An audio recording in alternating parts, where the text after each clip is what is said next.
اعوذ باللہ من الشیطان الرجیم بسم اللہ الرحمن الرحیم۔ پھر آگے والمقیمین الصلاۃ والمؤتون الزکاۃ، یہ عربی زبان کا ایک بہت ہی لطیف اسلوب ہوتا ہے کہ جب کسی شخص کے کوئی اوصاف گنائے جاتے ہیں تو اس میں کسی وصف کو گناتے ہوئے اس کی حالت اعرابی تبدیل کر دی جاتی ہے۔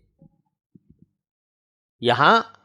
عربی جو حضرات جانتے ہیں یا عربی گرامر سے واقف ہیں وہ محسوس کریں گے کہ الراسخون، المؤمنون، المؤتون الزکاہ، المؤمنون باللہ والیوم الآخر، یہ سب حالت رفعی میں ہے۔ بیچ میں والمقیمین الصلاۃ یہ حالت نسبی میں آ گیا۔ اس کو عربی زبان کے لحاظ سے، اس کی گرامر کے لحاظ سے نصب علی سبیل المدح کہتے ہیں، یعنی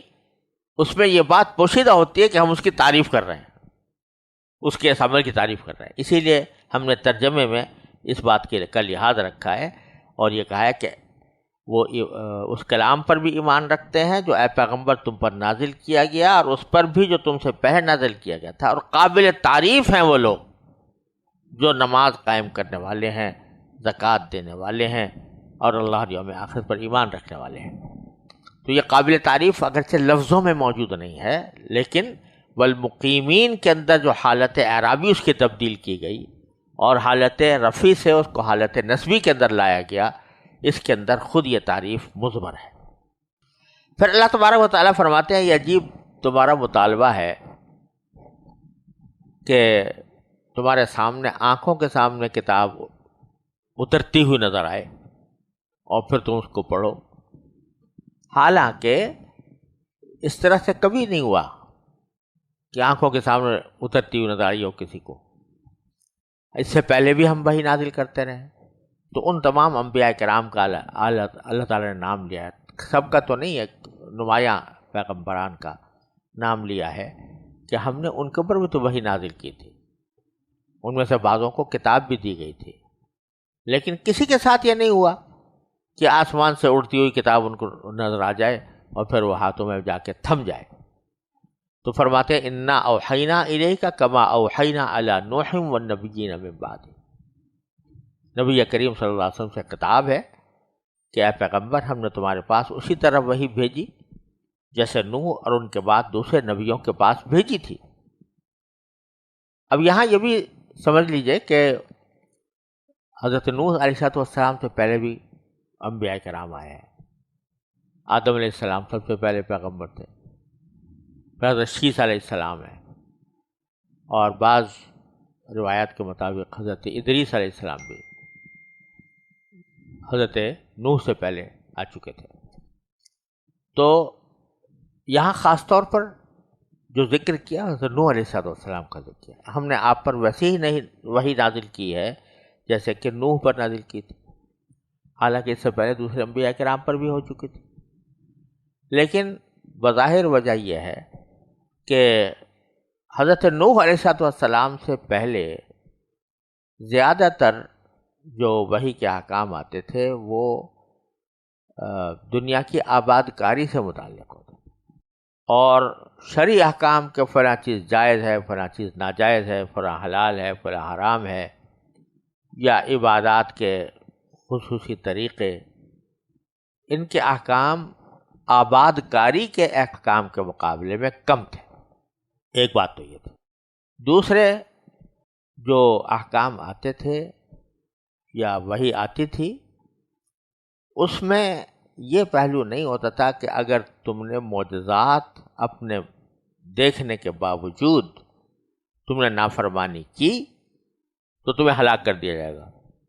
ان کو اس قسم کی وعید نہیں سنائی جاتی تھی، نرمی کا معاملہ کیا جاتا تھا، کیونکہ ابتدائی زمانہ تھا، ابتدائی تعلیم تھی، ابتدائی تربیت تھی۔ اس واسطے یہ بات کہ اگر تم نے نہ مانا تو تمہیں عذاب کا سامنا کرنا پڑے گا اس دنیا ہی میں، یہ پہلی بار حضرت نوح علیہ السلام سے شروع ہوا۔ اس لیے خاص طور پر اللہ تعالیٰ نے نوح علیہ السلام کا نام لیا کہ جس طرح ان پر نازل کی گئی تھی کہ ان کو باقاعدہ شریعت بھی دی گئی تھی، اور شریعت دینے کے ساتھ ساتھ ان کے زمانے کے لوگوں کو یہ متنبع کیا گیا تھا کہ اگر تم نے ہماری بات نہ مانی اور شرک پر قائم رہے تو تمہیں عذاب دیا جائے گا۔ چنانچہ پہلا عذاب جو آیا وہ نوح علیہ السلام کی قوم پر ہی آیا، اس لیے خاص طور پر نوح علیہ السلام کا نام لیا۔ پھر آگے متعدد انبیاء کرام کی طرف آپ نے اشارہ کیا کہ وَأَوْحَيْنَا إِلَىٰ إِبْرَاهِيمَ وَإِسْمَاعِيلَ وَإِسْحَاقَ وَيَعْقُوبَ، ان سب کے اوپر بھی ہم نے وحی نازل کی۔ والاسباط، اور اسباط پر بھی، یعنی اپنے ان حضرات کی جو اولاد حضرت اسحاق علیہ السلام کی اولاد، اور اس میں حضرت یعقوب علیہ السلام آئے، حضرت یعقوب علیہ السلام کی اولاد وہی بنی اسرائیل کہلائی، اور اسی بنی اسرائیل کے اندر بے شمار پر پیغمبر آئے، زکریا علیہ السلام، ملاخی علیہ السلام، اور حضرت حزقیل علیہ السلام، یوشع علیہ السلام، ایک انبیاء کرام کی طویل فہرست ہے جو بنی اسرائیل کے اندر آئے تھے۔ اور فرمایا کہ وعیسیٰ و ایوب و یونس و ہارون و سلیمان وآتینا داود زبورا، اور داؤد علیہ السلام کو ہم نے زبور عطا فرمائی تھی۔ یہ بھی ایک آسمانی کتاب تھی جو حضرت داؤد علیہ السلام کو عطا ہوئی تھی، لیکن یہ حضرت داؤد کی جو کتاب تھی یہ زیادہ تر اذکار اور دعاؤں پر مشتمل تھی، اور احکام ان کو وہی تھے تقریباً جو تورات میں تھے، لیکن داؤد علیہ السلام کو یہ پڑھنے کے لیے دی گئی تھی۔ اب بھی اس کے کچھ حصے پائے جاتے ہیں بائبل کے اندر، لیکن وہ پوری طرح اعتماد نہیں کیا جا سکتا، لیکن اس میں بہت سے حصے ایسے ہیں جن میں وحی کا ایک نور محسوس ہوتا ہے، اور وہ اس میں دعائیں ہیں، اللہ تبارک و تعالیٰ کا ذکر ہے، اللہ تعالیٰ کی حمد و ثنا ہے، وہ حضرت داؤد علیہ السلام کو عطا فرمائی گئی تھی۔ اس وقت بائبل کے اندر بھی ایک پوری کتاب زبور کے نام سے شامل ہے، اور بعض جگہ اس کو مزامیر داؤد کے نام سے ذکر کیا گیا ہے۔ اور حدیث میں آتا ہے کہ حضرت داؤد علیہ السلام جب زبور کی تلاوت کرتے تھے تو پرندے آپ کے گرد جمع ہو جاتے تھے، اور اللہ تعالیٰ نے ان کو خاص آواز بھی عطا فرمائی تھی جس کو لحن داؤدی کہا جاتا ہے، تو اس کی وجہ سے آپ جب تلاوت فرماتے تھے تو پرندوں کا اجتماع ہو جاتا تھا سننے کے لیے۔